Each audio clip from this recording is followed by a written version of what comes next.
Hello guys, আসসালামু আলাইকুম। It's me again Fariha Tasnur তাকওয়া। আমি আজকে এসেছি আবার ভয়েস ওভার নিয়ে, যেহেতু আগের ভয়েস ওভারটা করে আমি এত খুশি হয়েছিলাম যে তোমরা এত রেসপন্স করছিলে, আর আমার মাম্মার ফেসবুক পেজে অনেক সাপোর্ট চলে এসেছিলো। তো আমি চেয়েছিলাম যে আজকেও আবার ভয়েস ওভার দিতে। সো এটা যেটা দেখছো, আমার পাপার ইফতারের আগের থেকে অনেক হালিম খাওয়ার ইচ্ছা করছিল, তো পাপা গিয়েছিল হালিম আনতে। তখন কি এত পরিমাণে ভিড়, মানে আজান দিয়ে দিচ্ছে তাও হালিমের ভিড় কমতেছে না। তো পাপা বাসায় চলে এসে ইফতার করলো। তো পাপার এত হালিম খেতে ইচ্ছে করছিল যে পাপা আবার গেল হালিম আনতে, অর্থাৎ ইফতারের পর মাগরিবের নামাজ পড়ে। তো আবার হালিমের দোকানে গিয়ে দেখি হালিমের মানে মাংস যেটা আছে সেটাই শেষ। তো পাপা তাও নিরাশ হলো না। পাপার কথা হচ্ছে আমার হালিম খাবোই আজকে যত যাই হোক। তো পাপাকে নিয়ে আসলো মাংস ছাড়াই হালিম।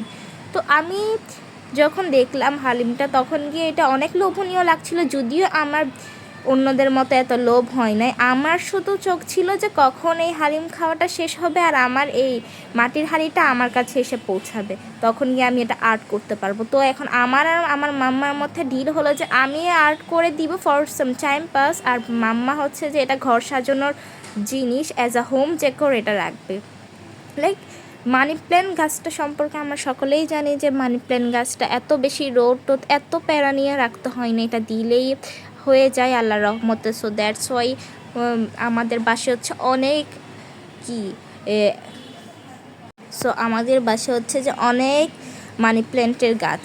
তো এটাতেও মানি প্ল্যান্টের গাছ রাখারও সিদ্ধান্ত হলো। আর তাছাড়াও তোমরা কিন্তু কমেন্ট বক্সে বলে যাবে রোদ এবং অর্থাৎ আলো ছাড়া কোন গাছটা বাসার মধ্যে ভালো ফলন হয়, লাইক অ্যাজ আ হোম যে কেউ রাখা যায়, তোমরা প্লিজ বলো, কারণ এটা আমরা ট্রাই করব।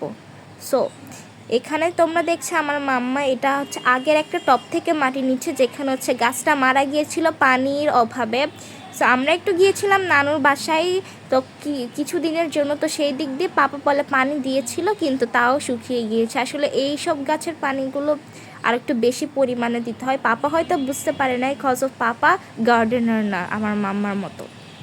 সো ওইটার মাটিগুলো তো আর ফেলে দেওয়া যায় না, সেটা আবার এই টবের মধ্যে নিয়ে নিল। এভাবে করে আমার মাম্মা মানি প্ল্যান্টগুলো দিয়ে দিচ্ছে, মানি প্ল্যান্টের গাছগুলো। আর শুনুন, মানি প্ল্যান্টের গাছ কিন্তু একটু বেশি বড় হলে কেটে দিবেন, নয় তাহলে এটার গ্রোথ ভালো হবে। এই ট্রিকটা কিন্তু আপনারা সবাই অবশ্যই করবেন, আর যদি অবশ্যই এটি কার্যকরী হবে। যদি কার্যকরী না হয় তাহলে প্লিজ কমেন্টে জানাবেন, কারণ এটি কার্যকরী হলেও কমেন্টে জানাবেন, না হলেও জানাবেন, কারণ এটা অলওয়েজ কার্যকরী হয়। এটা একটা অনেক ভালো ট্রিক।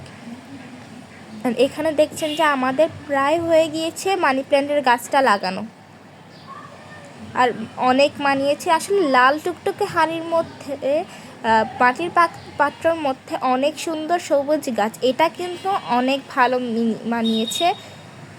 আর এই মানি প্ল্যান্টের থাকার জায়গাও হয়ে গেল এই মাটির হাঁড়িটা। আমি কিন্তু এর আগেও আরও মাটির হাঁড়ি পেন্টিং করেছি। Okay, that's for today, thank you.